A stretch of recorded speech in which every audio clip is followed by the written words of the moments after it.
드라마를 보면서 마음이 애다를 때가 있죠. 저러다가 저 악한 사람들이 잘 되는 거 아닌가? 또 착한 사람들이 잘못되는 것은 아닐까? 주인공이 죽거나 혹시 잘못되는 것은 아닐까? 뭐 이런저런. 대체로 드라마는 긴장감을 조성합니다. 사실 긴장감 없는 드라마는 재미없죠. 그래서 보는 내내 시청자들의 마음을 졸이게도 만듭니다. 혹시 여러분들 요즘 보고 있는 드라마 중에 여러분들 마음을 애달게 하는 혹시 그런 드라마가 있지는 않습니까? 이게 어떻게 될까? 아마 결말이 굉장히 궁금하기는 한데 이게 대체 어떻게 전개가 될지 뭐 이런저런 생각들이 많으실 겁니다. 그래서 제가 오늘 여러분들에게 확실하게 좀 답을 드리려고 합니다. 걱정하지 마십시오.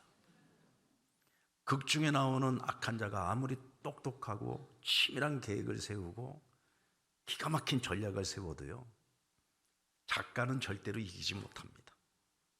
결국 그 드라마의 마지막 결론은 누가 내는 거예요? 작가가 내는 겁니다. 여러분, 배우가요, 자기가 원하는 대로 연기를 할 수 있는 것이 아닙니다. 작가의 시나리오를 따라서 연기를 할 수밖에 없습니다. 우리가 원하고 바라는 여러분들 결말이 있잖아요, 그죠? 그러나 그것도 작가 마음입니다. 작가가 어떤 결론을 내리느냐에 따라서 그 드라마의 마지막 결론은 내려지게 됩니다. 우리 인생에는 나의 잘못과 상관없이 찾아오는 억울한 일들이 있어요. 원치 않게 상처를 받기도 하고 또 아픔을 겪기도 합니다. 마치 거센 토네이도가 내 인생 전체를 날려버릴 것 같은 위기가 찾아오기도 합니다.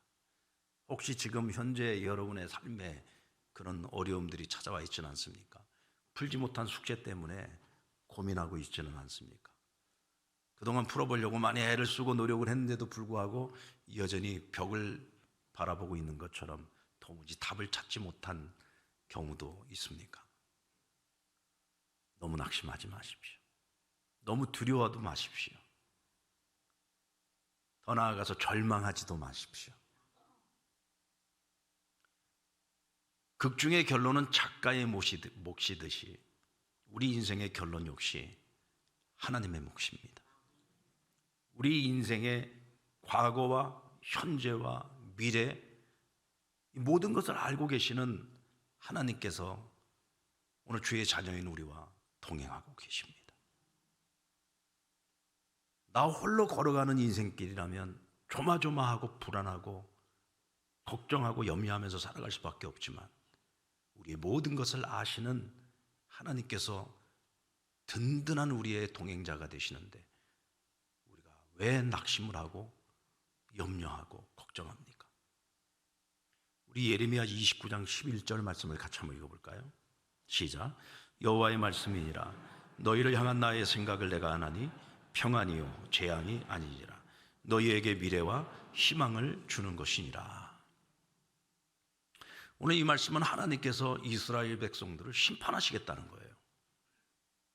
왜 심판하십니까? 이스라엘의 죄악 때문에 그들을 심판합니다. 그러나 그 백성은 하나님의 백성입니다.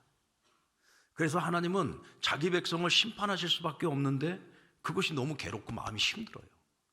그래서 이렇게 말씀하는 거예요. 심판을 받아야 되는 너희들이지만 너희를 바라보는 내 마음은 내가 알아. 어떤 마음이냐? 너희에게 재앙을 내리는 것이 아니라 너희에게 평안을 주기를 원한다.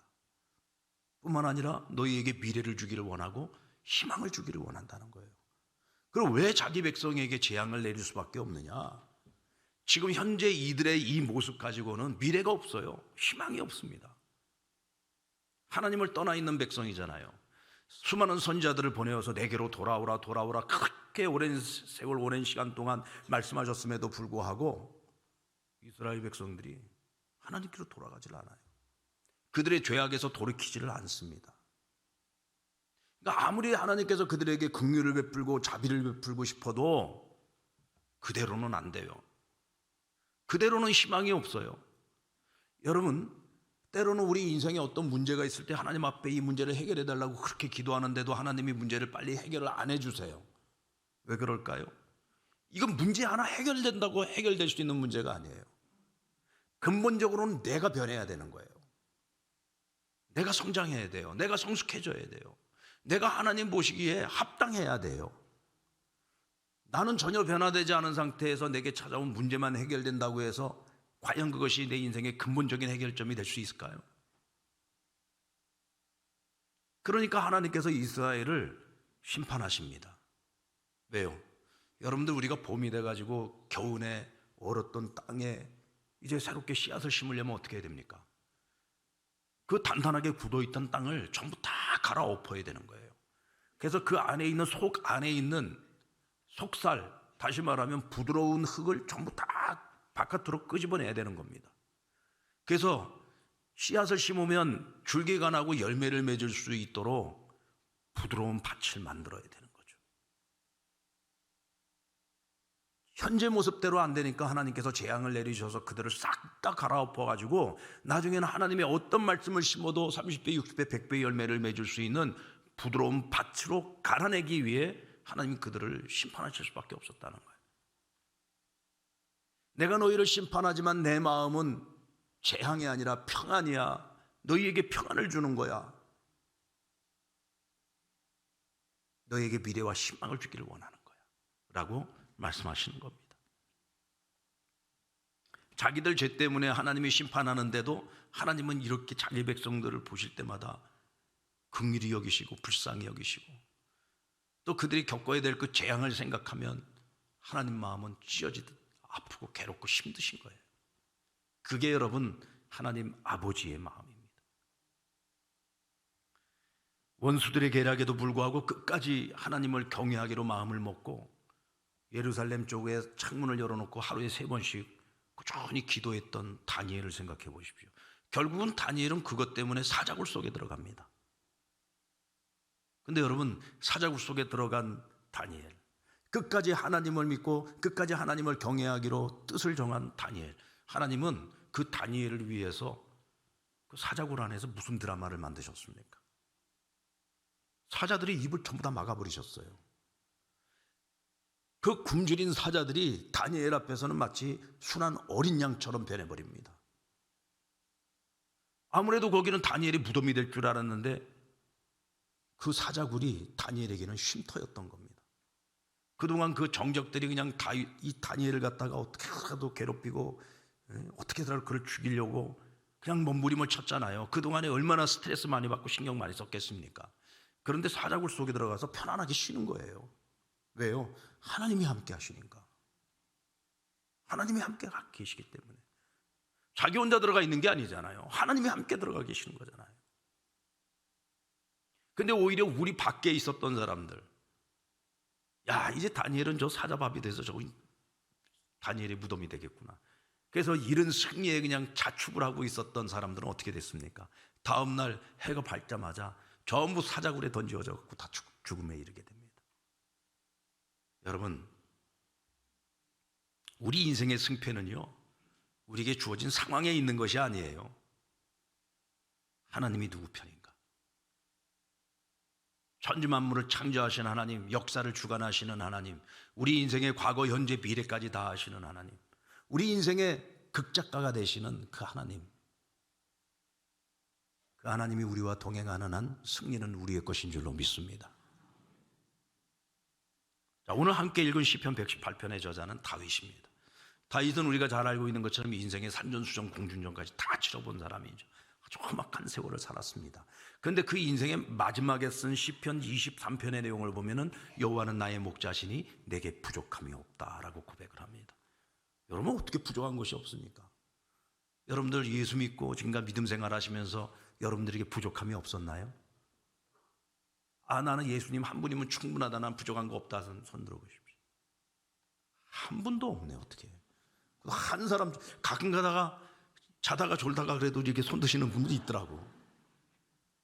다들 깨어있는 줄로 믿습니다. 네. 나는 부족함이 없습니다. 사실 이 고백이 우린 정답이에요. 주님 한 분만으로 충분합니다. 이게 정답이죠. 우리 정답은 잘 알아요. 그런데 문제는 그렇게 살지를 못해서 문제죠. 여러분들 정말 주님 한 분이면 충분합니까? 충분해야죠. 충분해야 한다는 걸 아는데 정작 살아가는 내 삶은 그게 잘 안 된단 말입니다. 그런데 여러분, 다윗은 주님 한 분이면 충분합니다. 여호와는 나의 목자시 그가 나의 목자 되심으로 나는 부족한 것이 없습니다라고 고백합니다. 그런데 오늘 본문 118편에서도 이렇게 고백하는 거예요. 나는 일평생에 어렵고 힘든 어떤 상황 속에서도 하나님을 의지했노라. 그런데 하나님을 의지할 때마다 하나님은 나에게 선하시고 인자하셨다라고 고백을 합니다. 할렐루야. 그런데 그 하나님, 인자하시고 선하신 하나님이요, 나의 원수들에게는요 심판의 하나님이에요. 그래서 하나님께서 그들에게 보응하시는 것을 내가 보리로다. 내가 반드시 그것을 보게 될 것이라고 고백하고 있는 겁니다. 자, 우리 10절, 12절, 17절 말씀을 우리 같이 한번 읽어보겠습니다. 시작. 문나라가 나를 에워쌌으니 내가 여호와의 이름으로 그들을 끊으리로다. 그들이 벌처럼 나를 에워쌌으나 가시덤불의 불같이 다 없어졌나니 내가 여호와의 이름으로 그들을 끊으리로다. 내가 죽지 않고 살아서 여호와께서 하시는 일을 선포하리로다. 아멘. 문나라가 나를 에워쌌어요. 문나라가 나를 에워쌌어요. 그런데 내가 여호와의 이름으로 그들을 끌어낼 거라는 거예요. 여러분, 눈에 보이는 적들이 아무리 많아도 하나님 한 분을 당해낼 수가 없습니다. 유다의 여호사밧 왕이 아람과 모압의 연합군대가 쳐들어왔는데 성 안에서 성 밖을 보니까요, 그 군대가 얼마나 많은지 마치 메뚜기 떼와 같이 보였다 그랬어요. 얼마나 두려웠겠습니까? 예루살렘 성 안에 있는 이 유다의 군대는요, 절대로 그들과 객관적으로 싸워서 이길 수 있는 상대가 아닙니다. 얼마나 두려웠을까요? 여호사밧이 그 두려운 마음을 내려놓고 백성들과 함께, 자, 우리 금식하자. 그리고 하나님께 기도하자. 여호와께서는 자기를 의지하는 자들을 결코 버리지 아니하신다. 하나님이 우리 편이 되시면 된다. 그리고 함께 기도했어요. 그랬더니 여러분, 어떤 일이 일어났습니까? 하나님께서 찬양대를 만들라고 하십니다. 찬양대 만들었습니다. 그리고 유다 왕국의 이 찬양대가 먼저 하나님 앞에 찬양을 하기 시작을 하고, 찬양대가 먼저 앞장서면서 군대가 뒤따라갑니다. 근데 여러분, 이 유다 군대가 나와가지고 그 메뚜기처럼 많은 아람과 모압의 군대와 싸우기 시작하는데요, 여러분, 그들의 칼날에 이 적군들이 막 쓰러지기 시작하는 거예요. 근데 어느 순간서부터는 보니까 아람 군대와 모압 군대가 연합 군대잖아요. 근데 자기들끼리 서로 적이 돼가지고 눈이 어두워서 서로 쳐 죽이는 겁니다. 그래서 나중에는 전멸을 당합니다. 근데 이 전멸당한 모압과 암몬 군대의 전리품을 수거하는 데만 3일이 걸렸다고 했어요. 대체 얼마나 많은 군대가 죽었으면은 이 전리품을 거두는 데만 3일이 걸릴 수가 있겠습니까? 여러분, 이 모든 것을 누가 하신 거예요? 하나님께서 하신 겁니다. 적을 두려워하지 않고 우리와 함께 하시는 하나님께 우리의 시선을 고정하고 금식하며 하나님께 부르짖어 간구할 때 하나님께서 이스라엘의 편이 되어 싸워주시니까 전쟁은 누구의 것이다? 하나님의 것이다. 결국은 하나님께서 유다 왕국의 승리를 허락하시고 여호사밧에게 승리를 허락해 주신 것입니다. 여러분, 다윗도 얼마나 수많은 적들과 싸웠습니까? 그러나 그들과 싸울 때마다 하나님 내 편 되심에 대해서 단 한순간도 의심하지 않았다는 거죠. 12절 말씀에 그들이 벌처럼 나를 에워쌌으나 가시덤불의 불같이 다 타없어져 버렸다. 여러분, 오늘 이 다윗의 이 고백은요, 자기가 기대하는 바를 이야기하고 있는 것이 아니라 이미 경험한 것을 이야기하고 있는 겁니다. 이미 경험한 것을 가지고 하나님을 찬양하고 노래하고 있는 거예요.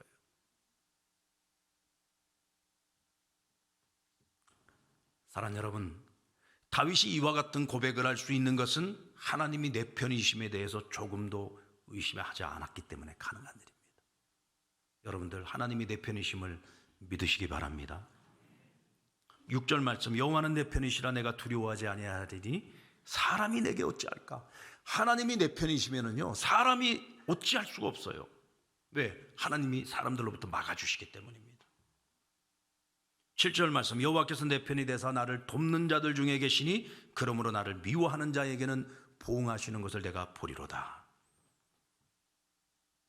여러분, 이스라엘이 광야 40년을 마치고 이제 가나안 땅으로 진군에 들어가는데 반드시 거쳐야 되는 땅이 있었어요. 모압 땅이었습니다. 근데 이 모압 왕이었던 발락이라는 사람이 이스라엘 군대가 자기 지경을 지나가는 것을 도저히 눈꼴 사나워서 볼 수가 없어요. 그런데 이스라엘이 너무 강해요. 자기 힘으로 감당이 안 돼요. 그래서 자기 땅에 거주하고 있는 선지자였던 발람이라고 하는 사람을 찾아갑니다. 그러니까 발락이 발람을 찾아간 거예요. 그리고는 발람에게 많은 뇌물을 줍니다. 많은 복채를 줘요. 복채를 주면서 무엇을 해달라고 요구하냐면 저 이스라엘 백성들을 저주해달라고 말합니다. 당신은 신의 영역에서 사는 사람이니까 만약에 당신이 저들을 축복하면 저들이 복을 받을 것이고 당신이 저주를 하면 저들이 저주를 받을 것이다. 그러니 저들은 우리의 적이니 너는 저 이스라엘을 저주해라.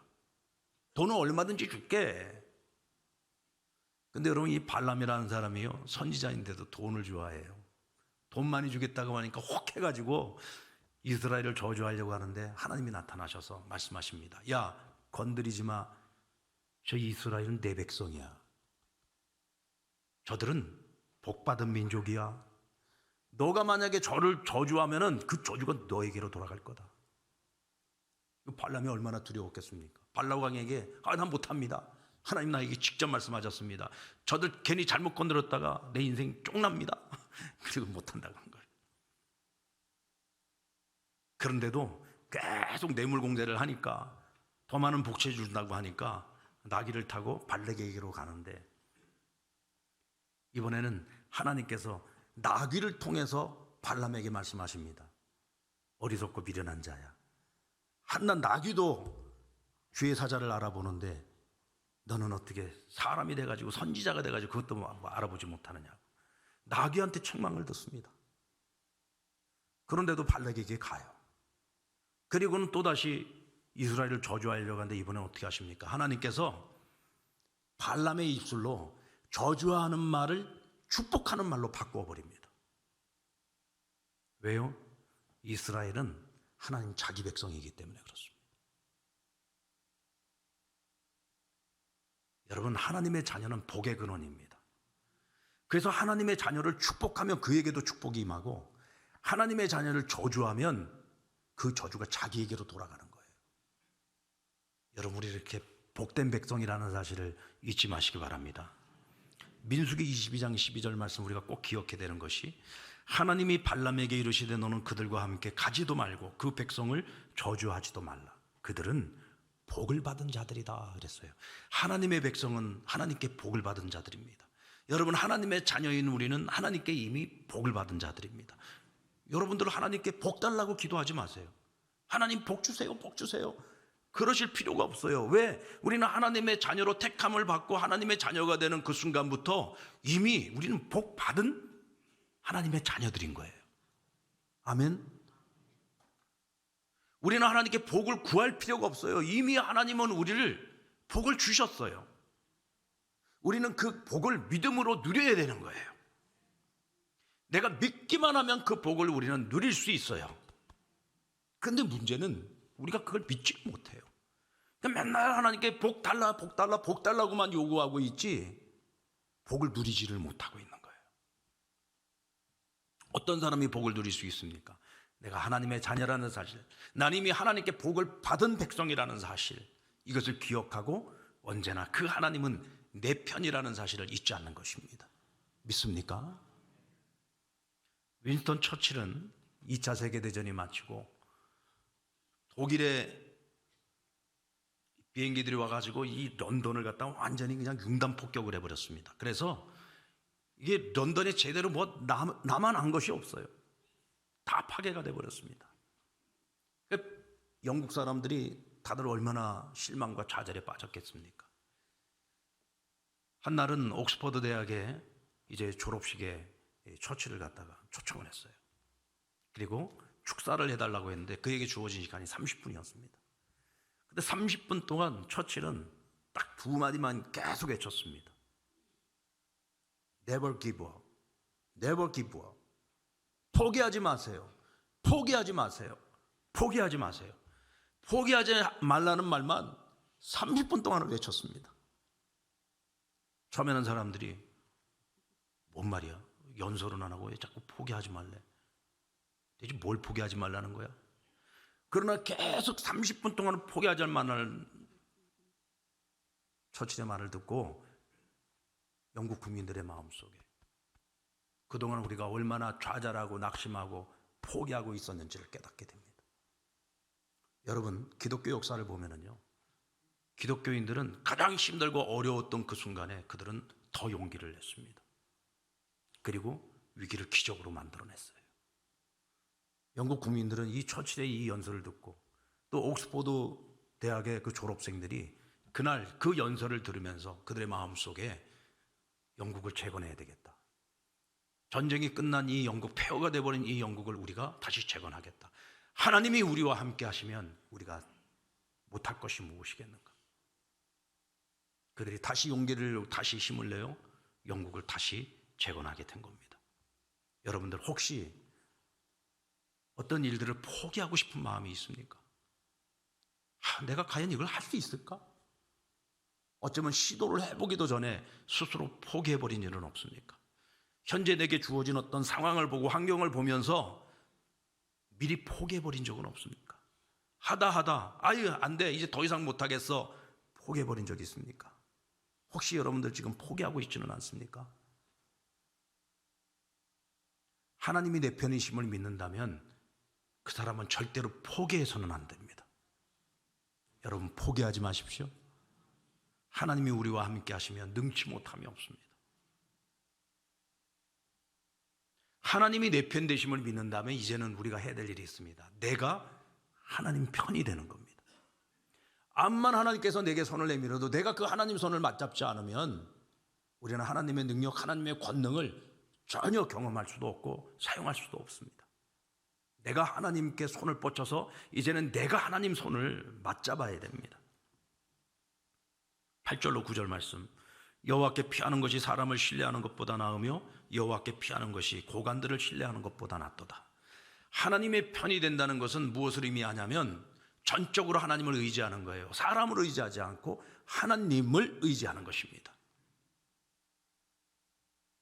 여러분들 사람을 의지하십니까? 하나님을 의지하십니까?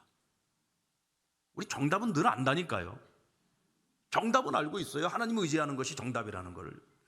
근데 정작 우리가 살아가는 내 삶의 실제를 보면 하나님보다도 우리는 사람을 더 의지해요. 남편을 더 의지하고 아내를 더 의지하고 자식을 더 의지하고 사람을 더 의지합니다. 당장에 나에게 내가 손만 내밀면 도와줄 것 같은 어떤 사람들을 더 의지합니다. 내가 가진 재물을 더 의지하고 내가 지금까지 쌓아놓았던 경력을 더 의지하고 세상의 것들을 더 의지하잖아요. 정말로 하나님을 더 의지하셨습니까? 내가 하나님의 편이 된다는 것은요, 사람을 의지하지 않고 세상을 의지하지 않고 하나님을 의지하겠다고 결단하는 것입니다. 여러분, 다니엘과 세 친구는요, 바벨론의 포로로 끌려온 유대 소년들 가운데서도 특별히 바벨론 왕에 의해서 선택을 받은 사람들이었어요. 한마디로 말해 출세가 보장된 사람들입니다.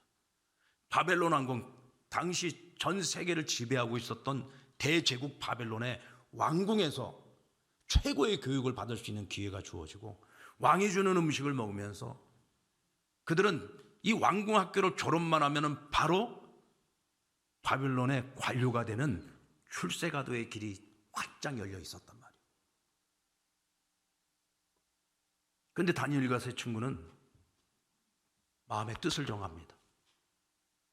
우리의 주인은 바벨론 왕이 아니라 여호와 하나님이시다. 우리는 오직 여호와 하나님만을 의지할 것이고 오직 여호와 하나님만을 경외할 것이다. 마음의 뜻을 정했어요. 이것은 여러분, 죽으면 죽으리라, 아니 죽고자 마음을 결단한 것입니다. 왕을 거역하는 거예요. 왕을 거부하는 겁니다. 자신에게 성공의 길이 지금 활짝 열려 있는데도 불구하고 세상적인 성공을 추구하는 것이 아니라 하나님 앞에서 뜻을 정하고 하나님께 인정받기를 원했던 거예요. 그러니까 어떤 기적이 일어납니까? 하나님이 다니엘과 그 세 친구를 책임지시는 거예요. 다니엘의 그 지혜와 그 영광을 이 바벨론 땅에 있는 모든 박사들보다, 바벨론 땅에서 가장 지혜롭다고 하는 그 어떤 사람들보다도 더 특별한 지혜를 허락하여 주셔서 총리로 세워주시고 총리들 중에서도 총리가 되도록 만들어주셨단 말이에요. 할렐루야. 우리가 누구에게 내 인생을 걸고 살 건가? 내 인생을 세상에 더 기울이고 살 건가? 하나님께 더 기울이고 살 건가? 이걸 여러분, 우리는 어느 순간에 반드시 결단을 내려야 되는 거예요. 늘 이것도 아니고 저것도 아니고 양다리 걸치고 적당하게 살아가는 그런 모습으로는 우리는 성경에 나오는 이 믿음의 사람들이 경험했던 그 하나님의 전능하심을 경험하기가 쉽지 않아요. 여러분, 뜻을 정하시기 바랍니다. 뜻을 정하십시다.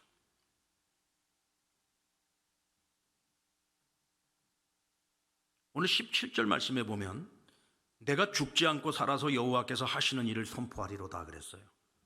이거 다윗이 뭐라고 하냐면 내가 원수에게 둘러싸여 나 죽지 않는다.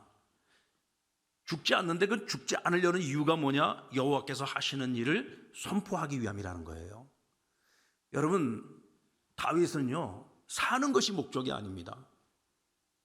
사는 것이 목적이 아니라 내가 살아서 하나님께 영광 돌리고 하나님은 오늘도 살아서 역사하시는 분이신 것을 온 천하에 알리겠다는 거예요. 사명을 위해서 살겠다는 것입니다. 이게 중요한 거죠. 그저 여러분 사는 것이 우리의 인생의 목적 같으면은 우리 인생 산다는 것이 너무 보잘것없지 않습니까? 그냥 생존을 위해서 살아가는 거죠. 그냥 우리가 쉽게 말하는 대로 그냥 먹고 살기 위해서 살아가는 거잖아요. 그렇게만 우리에게 주어진 이 짧은 세월을 살다가 그렇게 그냥 세상 끝나고 말면 우리의 삶이 너무 허접하지 않습니까? 적어도 우리는 하나님의 자녀인데 말이죠. 하나님이 내 편이 되어주셨는데 말이죠. 우리가 하나님 편만 된다면 우리의 삶을 통해서 하나님 오늘도 살아서 역사하심을 온 천하의 모든 사람들에게 다 보여주고 드러내고 살아갈 수 있는데 우리의 꿈이 너무 작아서, 우리의 인생에 살아가는 목적이 너무 작아서 하나님은 그러려고 우리를 당신의 자녀로 삼으신 것이 아닙니다. 우리를 당신의 자녀로 삼아서 보다 크고 놀라운 일들을 이루어가기를 원하시는 거죠. 여러분들, 하나님 우리를 도우실 때 우리를 어떻게 도우실까요? 하나님은 온천하 만물을 창조하시고 지으시고 주인 되시기 때문에 어떤 방법을 통해서든지 우리를 도울 수 있어요. 그런데 여러분, 하나님이 우리를 도우실 때 하나님이 가장 많이 써먹는 방법이 뭐던가요?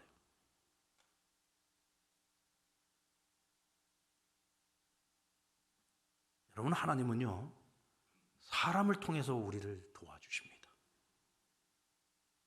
사람을 통해서 우리를 도와주십니다. 그런데 우리가 하나님 편이 되기 위해서 무엇을 하라고 했어요? 사람을 의지하지 말라고 했잖아요. 사람을 의지하지 말라고 하면서 하나님이 우리를 도우실 때는 사람을 통해서 우리를 도와주세요. 여러분, 같은 얘기인 것 같은데 완전히 다른 결론이 나옵니다. 우리가 사람을 의지하죠. 내가 손만 내밀면 이 사람이 날 도와줄 것 같아서 이 사람을 믿었어요. 이 사람을 의지했어요. 이스라엘 백성들도 마찬가지였습니다. 당대 바벨론, 당대 아수르 최고의 제국들이었습니다. 그들을 믿고 의지하면 그들이 자기들을 책임져 줄 거라고 믿었습니다. 그런데 여러분, 그 줄이요, 썩은 동아줄이었단 말이죠. 여러분, 국가가 흥왕하기 위해서는요, 외교를 잘해야지 됩니다.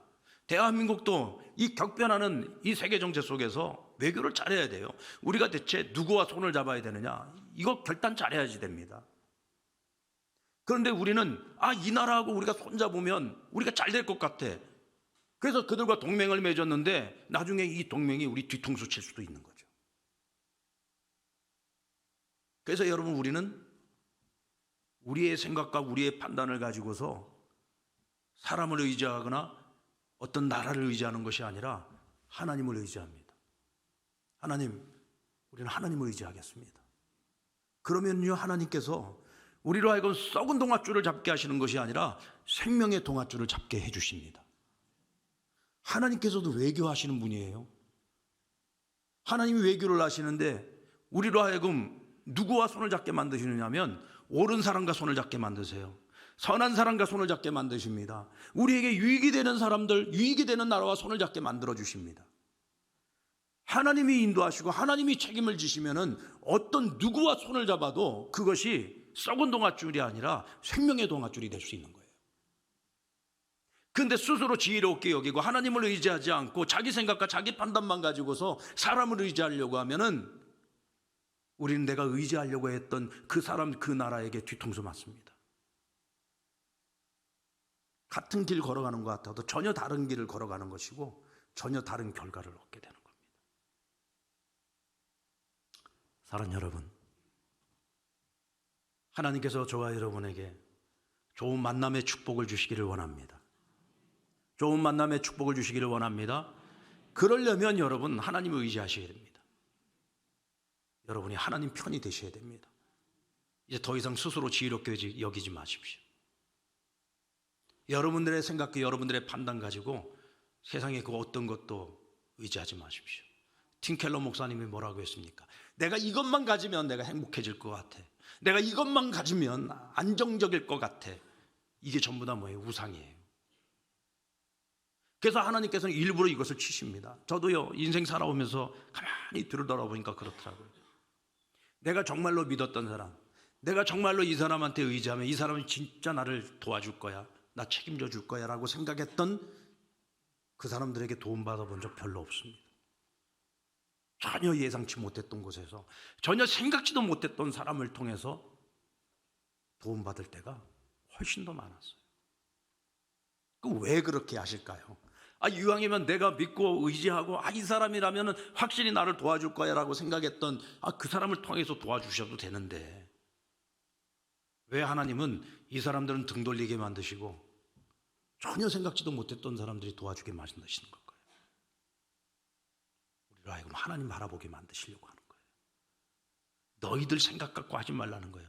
먼저 범사에 하나님을 인정하고 하나님 앞에서 길을 찾고 하나님께 도움을 구하라는 거예요. 그러면 하나님이 내 편이 되어 주셔서, 심지어는 원수가 있다면 원수까지도 내 편으로 만들어 주셔서 너의 갈 길을 도와주시고 쓰러진 너희를 다시금 일으켜 세워주시겠다고 약속하시는 겁니다. 여러분들의 지금 인생에, 여러분들의 삶에 지금 어떤 고난이 있습니까? 어떤 어려움이 있습니까? 풀지 못한 어떤 숙제가 있습니까? 절대로 두려워하지 마시고 절대로 낙심하지 마시고, 난 하나님의 백성이요, 하나님의 자녀요, 하나님은 언제나 내 편 되시며 내가 하나님 편만 된다면 나는 오늘도 내일도, 어쩌면 내 인생의 그 마지막 결론까지도 이미 하나님께서 이미 만들어 놓으신 그 각본을 따라 우리는 정말 멋지고 행복하게 살아가게 될 겁니다. 뿐만 아니라 우리의 삶을 통해 하나님 살아계심을 증거하게 될 것입니다. 나타내게 될 것입니다. 하나님께 기쁨이 되는 삶을 살아가게 될 것입니다. 여러분, 저와 여러분이 그런 삶, 멋진 삶, 당당하고 행복한 삶을 살아갈 수 있는 저와 여러분 될 수 있기를 우리 주님의 이름으로 축원합니다.